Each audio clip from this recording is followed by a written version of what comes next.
Dharashiv rotary club तर्फे पहिलीतील नवीन विद्यार्थ्यांचे जोरदार स्वागत। जून 15 शाळा प्रवेश उत्सव। प्रियदर्शनी मराठी प्राथमिक शाळा धाराशिव महाराष्ट्रात जून 15 हा शैक्षणिक वर्षाचा पहिला दिवस असतो।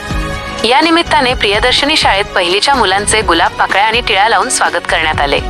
उत्सवाचं वातावरण, मुलांना गुलाबी फेटे बांधून आणि हातात फुलं देऊन शाळेत आणले गेले। संपूर्ण शाळा रांगोळी, फुलांनी सजली होती। पालकही मोठ्या संख्येने उपस्थित होते। शुभारंभ विधी, मुलांचे पाय धुवून पाटीपूजन आणि सरस्वती पूजन करण्यात आले। पहिलीच्या विद्यार्थ्यांच्या पायांचे ठसे घेऊन ते शाळेच्या भिंतीवर लावण्यात आले।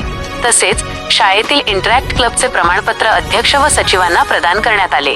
रोटरी क्लबची भेट। रोटरी क्लब धाराशिव तर्फे पहिलीतील 50 विद्यार्थ्यांना स्कूल बॅग, गुलाबाचे फूल आणि मिठाई देऊन त्यांचे स्वागत करण्यात आले। मुख्याध्यापकांनी शिक्षकांना मुलांना खेळातून शिकवण्याच्या टिप्स दिल्या। उद्देश, मुलांची शाळेबद्दलची भीती दूर करून शिक्षणाची गोडी लावणे।